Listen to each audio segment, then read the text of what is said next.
saya mau menghemat uang itu untuk rakyat, untuk memberi makan untuk anak-anak rakyat.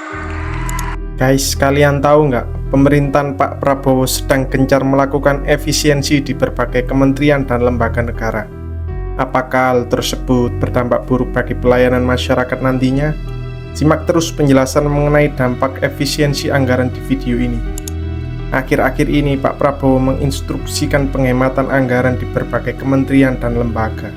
Tidak tahu pasti apa alasan pemerintah melakukan efisiensi anggaran besar-besaran ini. Apakah untuk membiayai program makan bergizi gratis, atau untuk membiayai beban jumlah kementerian dan para staf sus yang sangat besar jumlahnya? Kita tahu di tengah adanya efisiensi anggaran, Kementerian Pertahanan justru mengangkat beberapa orang menjadi staf sus Menhan. Hal tersebut sangat kontradiktif dengan agenda efisiensi anggaran yang sedang dilakukan. Apa mungkin efisiensi anggaran ini tidak berlaku bagi lembaga atau kementerian tertentu? Kenapa di saat ingin melaksanakan program makan bergizi gratis, Pak Prabowo tidak melihat kondisi keuangan negara pada saat itu? Padahal sejak awal, program makan bergizi gratis ini memang sangat memberatkan APBN, karena biaya per tahunnya mencapai 450-an triliun. Itu pun belum biaya-biaya yang dikorupsi oleh para pejabat. Sulit sekali mewujudkan pelaksanaan program dengan dana besar tanpa dikorupsi oleh para pejabat di Indonesia. Dana pembiayaan program makan bergizi gratis ini tidak mampu di-cover APBN. Akibatnya, efisiensi anggaran di berbagai kementerian dan lembaga ini dipilih Pak Prabowo untuk mewujudkan program makan bergizi gratis. Efisiensi anggaran di berbagai kementerian dan lembaga ini mempunyai dampak bagi operasional di setiap kementerian dan lembaga. Selain dampak operasional yang terganggu, adanya efisiensi anggaran ini juga berpengaruh terhadap pelayanan publik bagi masyarakat yang kurang optimal, serta nasib para pekerja honorer di setiap kementerian dan lembaga yang terancam di PHK. Perintah efisiensi anggaran ini tertuang dalam surat edaran Kementerian Keuangan yang berisikan pemotongan anggaran di setiap kementerian dan lembaga. Kementerian dan lembaga yang terdampak efisiensi anggaran ini meliputi Kementerian Pendidikan Dasar dan Menengah. Anggaran yang semula sebesar 33 triliun mengalami pemotongan anggaran menjadi 25 triliun. Semoga dengan adanya efisiensi anggaran ini tidak berpengaruh terhadap layanan dan pembangunan di sektor pendidikan dasar dan menengah. Sementara untuk Kementerian Pendidikan Tinggi dan Saintek juga tidak luput dari efisiensi anggaran. Kementerian ini yang pagu anggarannya di tahun 2025 ditetapkan 56 triliun, akan dipotong sebesar 14 triliun untuk efisiensi.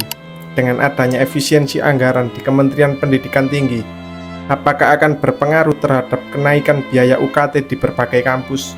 Kita tahu, di era pemerintahan Pak Prabowo, sektor pendidikan tidak termasuk ke dalam program prioritas.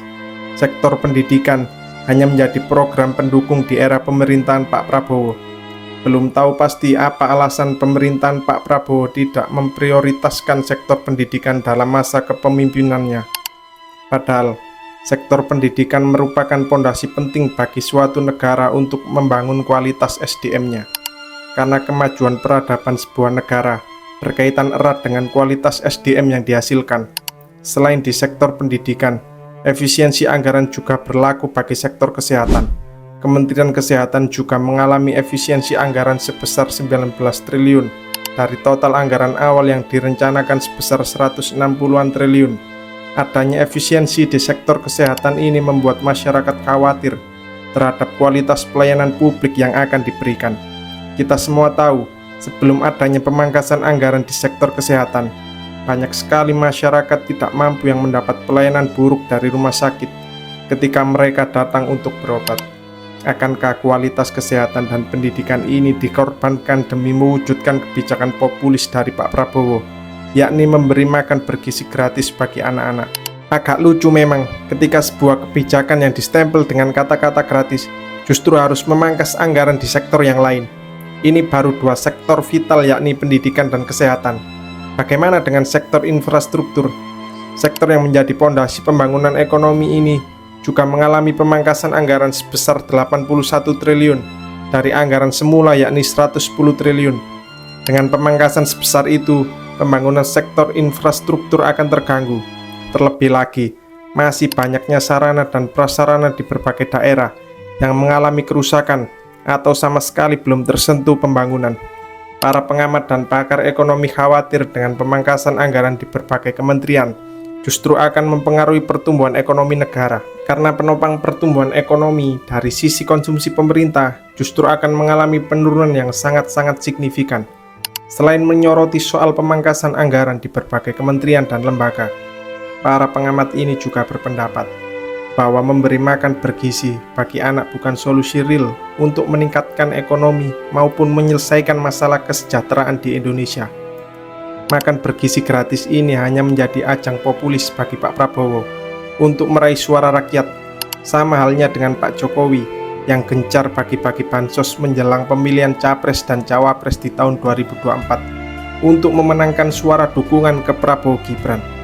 Cara-cara seperti ini seharusnya tidak digunakan Pak Prabowo. Apabila ingin mewujudkan kemajuan dan kemandirian bangsa Indonesia, banyak sekali jalan yang bisa ditempuh oleh Pak Prabowo jika ingin melihat anak-anak Indonesia tercukupi kebutuhan gizinya. Kebutuhan gizi anak merupakan tanggung jawab utama dari orang tuanya. Bagaimana orang tua bisa menjamin gizi anaknya terpenuhi kalau tingkat penghasilan mereka rendah? Disitulah sebenarnya negara harus hadir dan memberikan solusi real untuk dapat memberikan tingkat penghasilan yang layak bagi para orang tua, supaya pemenuhan gizi untuk anak-anak ini bisa berjalan optimal tanpa harus memberi makan gratis di sekolah-sekolah.